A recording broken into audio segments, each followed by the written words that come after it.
What, where, how, and when are very useful interrogative questions. If we apply these to any concept, then we can able to get answers. This gives us grip in that particular subject. Here, our friend Rashida noticed some headlines 100 years ago. By noticing it, she wondered because if I ask you what you did yesterday, I will get answers. And I again ask you what you did previous day, previous week, previous month, previous year, I may get few answers. But we can't remember what we did previous month and previous year.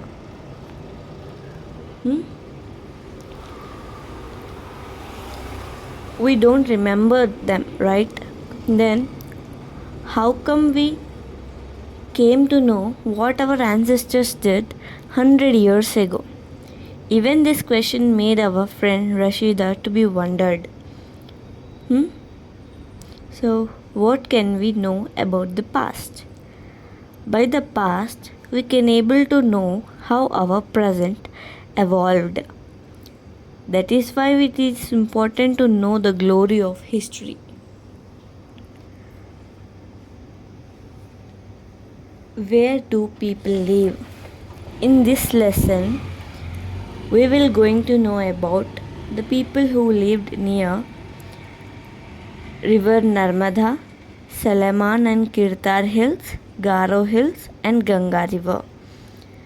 They are asked us to locate River Narmada. Means this is important to know about River Narmada. Narmada river born on Michael Hills, which is also called Amarkantak Hills at Narmada Kund. Amarkantak Hills is a meeting point of Vindhya and Satpura ranges. As we all know, Narmada flows through east to west. There are many traditional stories behind it. Narmada, Sant and Joshila. I will tell you at the end of this video one traditional story about these three rivers. By forming drainage watershed, as you see from the picture, it is a place where all riverlets combine together, and Narmada Kund is in Anuppur district of Madhya Pradesh. Now, rift formation. Rift Valley.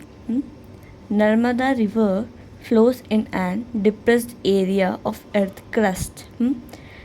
Earth crust means ground, topmost layer of the earth between Vindhya and Satpura ranges. Like how a child grows in the shadow of their parents, even river Narmada flows between Vindhya and Satpura ranges. These Vindhya and Satpura ranges are the block mountains which are formed by the default of the earth crust, and these are continuous chains of hills and rise first grow in the northern region of Vindhya hills. Famous dams on the Narmada river are Indira Sagar, Omkareshwar Dam, Sardar Sarovar Dam. As you can see, there are many dams constructed on this river. At the initial stages of the dam's construction, many tribal people, environment activists opposed this construction of dams through Narmada Bachao Andolan. Here, tribal people are Gonds and Baigas and many more. Our fifth largest river, Narmada, flows in Madhya Pradesh, Maharashtra, Gujarat, and finally merges in Gulf of Cambay. It is also called Gulf of Kambat. Several 100,000 years back, there lived skilled gatherers. Who are skilled gatherers? They had much knowledge about flora and fauna of that region. So, they gathered fruits, roots, and hunted animals and gathered food from the forest. Now, I'm going to teach you about Sulaiman and Kirthar hills. These are located in Pakistan and these are the extension of Hindu Kush mountains. Here, women and men 8,000 years back first uh, first they started growing crops like wheat and barley and started living in the village of domesticated started living in the villages and domesticated animals like sheep, goat, and cattle. Now, Garo Hills. As you see from the map, Garo Hills are located northern eastern state of India. The people who lived there are called Garo people. In Garo tribe, their main livelihood is agriculture. They live in a bamboo houses. How magnificent they constructed it. Just see from the pictures. And they celebrate festival Wangali festival with full delight. Now I'll tell you about Indus River. Indus River is originated from the Tibetan plateau, which is also called root of the earth, and it is also called third pole. Why? Because it is highest elevated area on the earth and it is the home for the highest mountains. Can you guess what are they? Yes, you are right. Mount Everest and K2.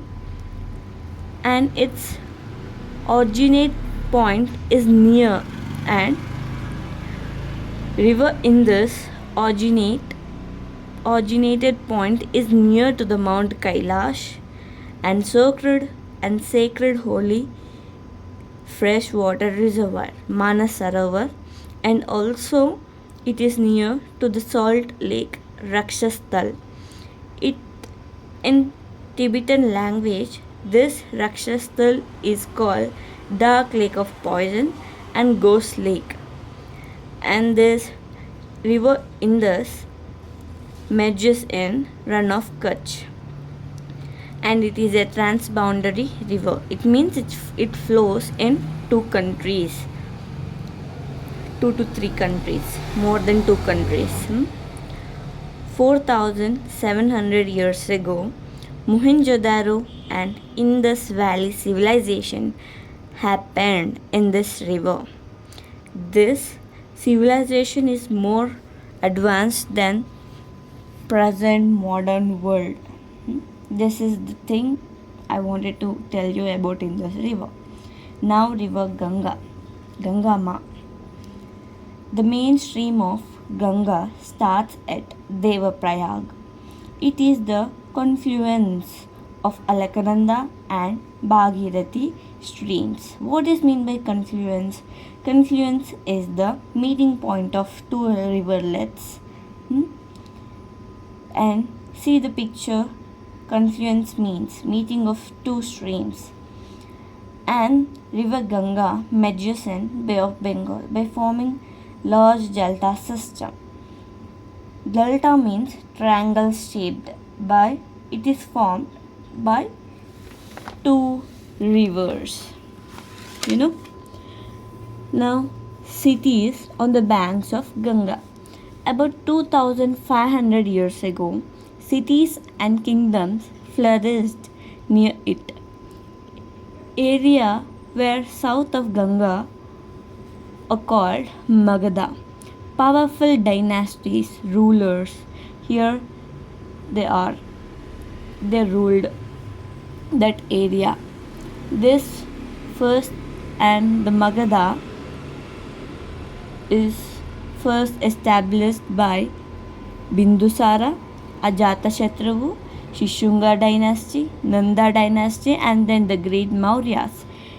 And in Mauryas, Chandragupta Maurya and Bindusara and the great King Ashoka are very famous. Now we come to how travel made to share the knowledge among themselves. Then people from different areas of subcontinent traveled lead traveled from one place to the other in search of livelihood, to escape from natural disasters, for occupying others' land, for conquering, for religious teaching. This motion made them to share their traditions, arts, ideas, and languages. So don't be isolated. Name of the land. How we got the name like India and Bharat. I will tell you now. Greek and Iranians came to came near to the Indus around 2500 years ago. They were familiar with Indus river, so they called the land which is left side of this river area has Indus and Hindus. This is in this way our motherland got the name India. Our divine land is also called Bharat because of the great king Bharata, who belongs to the Chandravamsha dynasty according to the great epic Mahabharata. How we can now we will come to the next topic. How we came to know about our past. This is the question asked by Rashida also now. So it is quite interesting to know about this topic. So let's see. We came to know how our past evolved through manuscript. See these pictures of the manuscript. These were written on palm leaves and also on the bark of Himalayan tree called birch. These manuscripts now are in destroyed stage due to the insects eating. Some are still available in temples and monasteries. Monasteries are the place where a group of devotees community live, and these books deals with religious beliefs, practices about science, medicine, art, and literature. These scripts were in Sanskrit, Tamil, and Prakrit languages. You know what is Prakrit languages? Prakrit language is language used by ordinary people at that time. We can also came to know about past through inscriptions. Inscriptions are the writings on hard surfaces like stone or metal. Even we sometimes unable to write without striking on paper, but the early people wrote inscriptions on the rock. How great they are, right? What would they written on that inscription? You are right. They keep the records of victories of the battles which were fought by the king and rules and regulations of the king, etc. Now we came to know about manuscripts and inscriptions. And here see this picture. Here we can see and 2200 years back inscription which is found in Afghanistan. Here script means letters like we use A, B, C, D. So this is called script, and the language which I speak is called language. So that is the difference between script and the language. Now archeological excavations. Through archeological excavations we also came to know about our past. Archaeologist is the one who studied about objects which were excavated from the land. Those objects include pots, ornaments, weapons, toys, bricks. etc. Though the excavations of bones of animals, they will came to know about animals those early people eat. Though these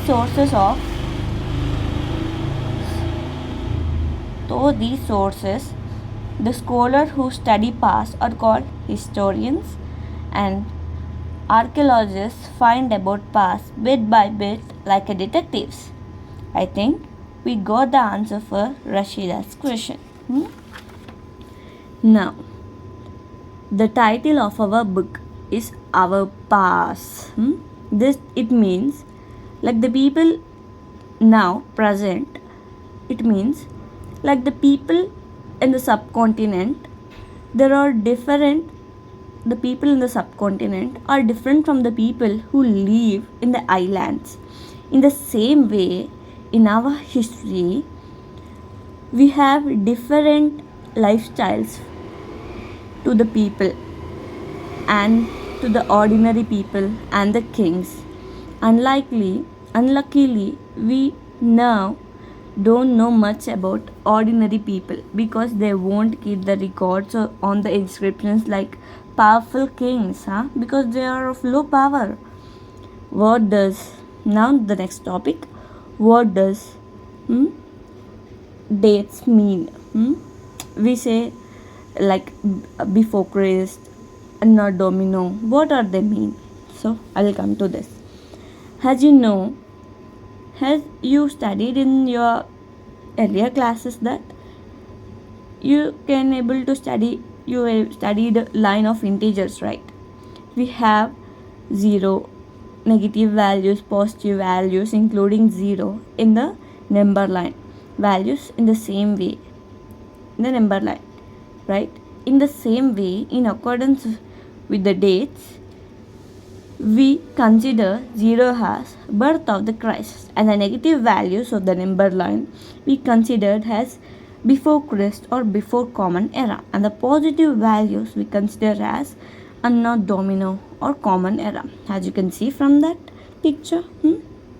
Now the additional information which we consider elsewhere, we came to know to the last topic, Rosetta stone. It is found in north coast of Egypt. It praises about the king Ptolemy V. Here the two paras in the Rosetta stone were written in Egyptian script, and the last through Greek script. Our archaeologists know about only Greek script, but not Egyptian script. So, through the Egyptian script, they decoded through the Greek script. They decoded Egyptian script and came to know what is inscribed on the Rosetta stone. This process of finding a new languages which we don't know is called decipherment. Okay. So that this topic also completed. Now, so here is the exercise. So take the short screen of it and do it. If you are wanted to know about these lessons, other lessons also, so please subscribe. Okay. Thanks for watching. Have a nice day.